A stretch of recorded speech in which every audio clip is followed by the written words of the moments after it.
Madame, chère sœur Hélène Johnson Sirleaf, présidente de la République du Libéria,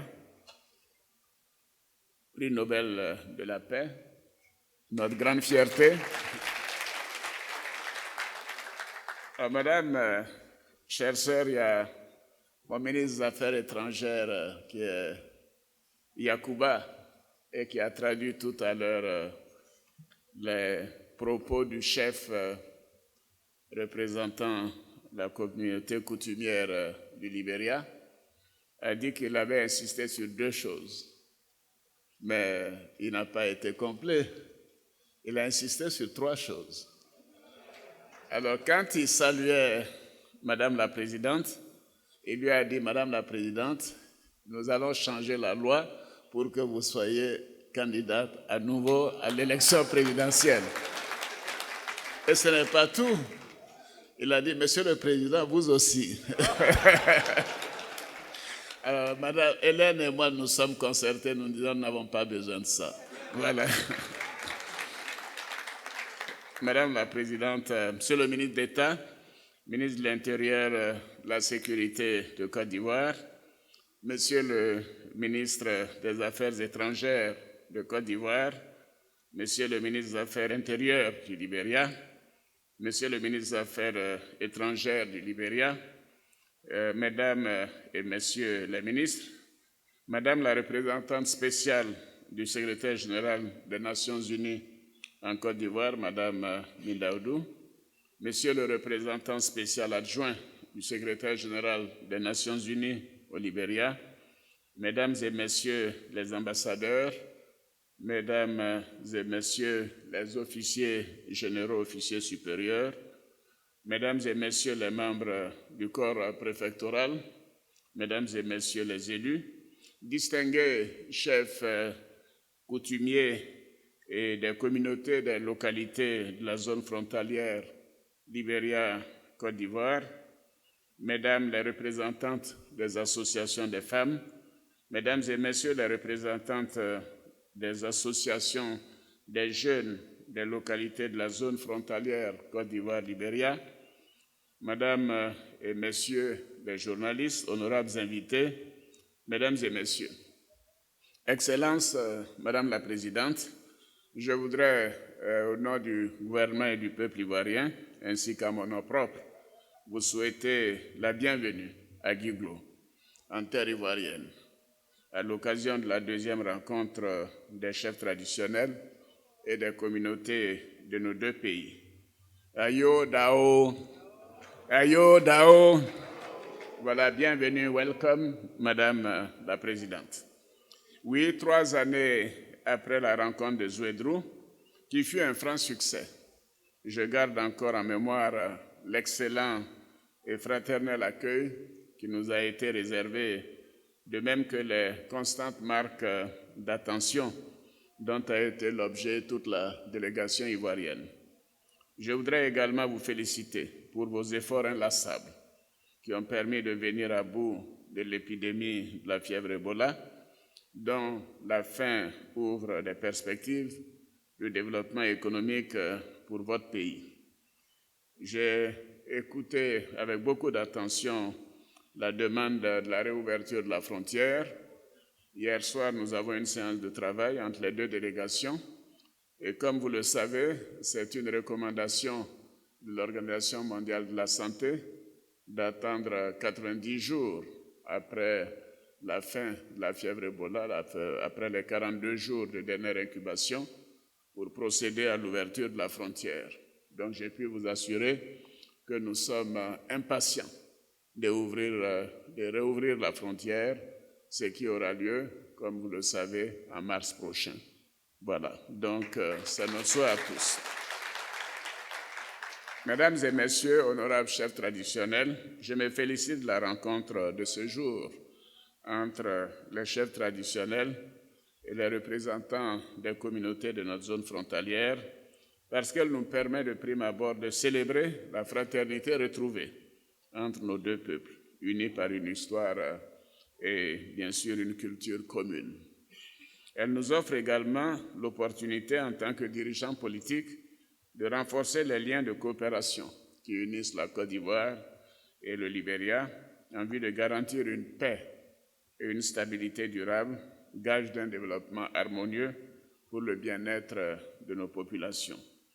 Je voudrais donc saluer l'institution de ce cadre privilégié d'échange et de dialogue continu qui nous a permis progressivement de retrouver et de consolider la paix et la sécurité, la stabilité également dans nos deux pays. En effet, les conditions de sécurité à notre frontière commune, se sont considérablement améliorées et la paix est aujourd'hui une réalité tangible grâce aux efforts déployés au plus haut niveau à votre initiative, au renforcement de la coopération entre nos autorités, notamment nos ministres de l'Intérieur et de la Sécurité, et bien évidemment à tous les niveaux, aussi bien civils que militaires, de faire en sorte que nous ayons la sécurité tout le long de la frontière. Et je remercie en cela le soutien de nos partenaires. Je voudrais ici saluer l'assistance inestimable des deux opérations des Nations Unies, l'ONUCI en Côte d'Ivoire et la MINUL au Libéria, qui nous appuient sans réserve dans les efforts de stabilisation de la situation sécuritaire et de reconstruction, mais également dans le domaine de la consolidation de la paix et de la réconciliation. J'ai écouté attentivement tout à l'heure le représentant adjoint de la MINUL indiquant que la fin de la mission de la MINUL au Libéria est prévue pour mi-2016, juin 2016. Je voudrais lui dire que nous ne sommes pas d'accord. Oui, nous ne sommes pas d'accord, et Madame la Présidente et moi-même, et nous allons saisir Ban Ki-moon pour demander que la mission de MINUL, comme l'ONUCI, soit prolongée jusqu'aux élections présidentielles du Libéria, c'est-à-dire en octobre 2016 au moins. Donc, nous saisirons le secrétaire général Ban Ki-moon par écrit pour faire cette demande qui, à mon sens, ne peut être refusée compte tenu des progrès importants qui ont été faits en Côte d'Ivoire et au Libéria.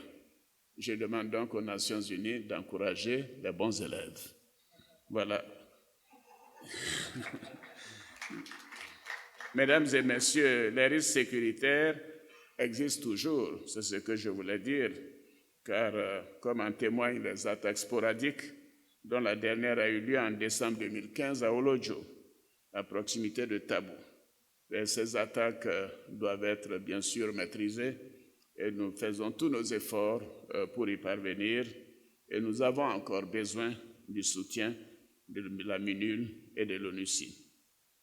Mesdames et messieurs, je voudrais vous assurer du caractère irréversible de la dynamique que nous avons amorcée à travers la rencontre des chefs coutumiers et les réunions quadripartites destinées à passer en revue la mise en œuvre des recommandations que nous venons d'adopter. Il en est de même pour la coopération bilatérale à travers la reprise des travaux de la Grande Commission mixte ivoiro-libérienne, dont la 5e session se tiendra le mois prochain, le mois de février 2016, à Abidjan.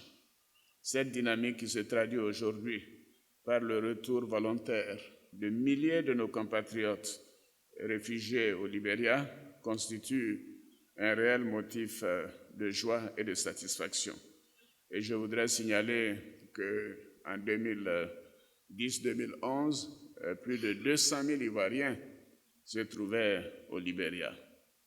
D'ici fin mars, 15 000 personnes seront rentrées au début de cette année et il restera donc entre 15 et 20 000 personnes que nous souhaitons puissent retourner volontairement avant la fin de l'année 2016. Donc merci Madame, merci pour l'hospitalité du peuple libérien. Je voudrais à cet égard exprimer également mes sincères remerciements aux agences humanitaires du système des Nations Unies, en l'occurrence le HCR et le PAM, qui n'ont ménagé aucun effort dans le cadre de l'assistance à nos compatriotes réfugiés et de l'appui au gouvernement pour leur intégration dans le tissu social. Nous venons tout à l'heure d'accueillir, à titre d'exemple, 5 de nos frères et sœurs qui viennent de rentrer du Libéria avec les kits qui leur ont été donnés. Chers enfants, merci d'être venus. Vous êtes très bien accueillis, je suis sûr, par tous les parents qui vous attendent ici et tous les Ivoiriens.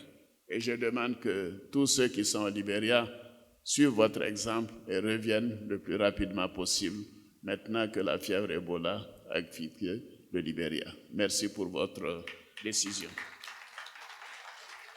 Mesdames et messieurs, honorables chefs traditionnels, l'engouement suscité par ce conclave témoigne de la confiance réciproque retrouvée entre les communautés vivant le long de la frontière et la fraternité qui a toujours existé dans les relations entre nos deux pays, comme vous l'avez si bien souligné, Madame la Présidente. L'élan impulsé par cette rencontre doit nous inciter à mutualiser nos efforts afin de créer ensemble les conditions de développement durable pour le bonheur de nos populations respectives qui aspirent à un mieux-être économique et social au-delà des attentes sécuritaires. C'est important, bien sûr, d'avoir une sécurité la plus totale possible, mais le développement est bien évidemment l'objectif final. La mise en œuvre des projets structurants que nous avions convenu à Zouédrou, tels que l'interconnexion de nos réseaux électriques, la construction d'une route bitumée entre Zouédrou et Toulepleu, la construction et la réhabilitation des services sociaux de base, ainsi que les projets à impact rapide, constitueront des leviers indispensables du développement inclusif que nous voulons impulser à notre zone frontalière. Je voudrais donc dire aux populations du Cavali que nous ferons tout pour continuer de tenir nos promesses. Et les projets qui ont été engagés dans le cadre du programme présidentiel d'urgence seront bien évidemment exécutés. Nous profiterons également de la reprise des travaux de la grande commission mixte ivoiro-libérienne pour passer en revue les accords existants en vue de les adapter à la nouvelle situation actuelle et donner un nouvel élan à notre coopération, et ceci notamment dans le domaine du renseignement et dans le domaine militaire. Mesdames et messieurs, représentant la chefferie traditionnelle, des femmes, des jeunes, des confessions religieuses, des anciens, chers participants, pendant ces 3 jours de conclave, vous avez été au contact de thématiques essentielles telles que la consolidation de la paix, la réconciliation nationale et la cohésion sociale, qui sont au cœur de la politique gouvernementale dans nos 2 pays. Cette approche pragmatique vous a conduit, au terme des débats enrichissants, ouverts et inclusifs, à produire des recommandations de qualité dont nous avons pu apprécier la justesse et la pertinence à la lecture du rapport final des travaux du communiqué par le ministre Abdallah Albert Mabritois-Keus. Je voudrais donc vous féliciter et je veux vous assurer que ces recommandations ne resteront pas lettres mortes, car Madame la Présidente Johnson-Sirleaf et moi-même veillerons à la mise en œuvre effective et diligente de celle-ci. Voyez-vous, cette rencontre était importante. Nous avions voulu la tenir beaucoup plus tôt, mais la fièvre Ebola nous en a empêchés. Vous ne pouvez pas imaginer notre grande joie de voir que le Libéria est enfin débarrassé de la fièvre Ebola, ainsi que les autres pays de l'Union du fleuve Mano, tels que la Sierra Leone et la Guinée. Et je me félicite que la Côte d'Ivoire, grâce au travail des civils et des militaires, notamment du ministère de la Santé et des préfets, n'a pas donc vécu ce drame. Madame la Présidente, nous sommes très fiers de vous. Je sais et je me souviens que pendant nos réunions, de la CEDEAO, des Nations Unies. Quand je vous téléphonais pour vous proposer que nous puissions discuter de certaines questions, vous m'aviez dit, avec cette maladie d'Ebola, je veux rester à côté de mon peuple. Et c'est ce que vous avez fait. Bravo à vous, Madame la Présidente. Et je voudrais donc saluer votre discours, qui bien sûr ne nous surprend guère, car c'est donc le prix Nobel de la paix qui vient de nous parler. Nous nous inspirons de votre modèle. Merci beaucoup, Madame. Merci à tous.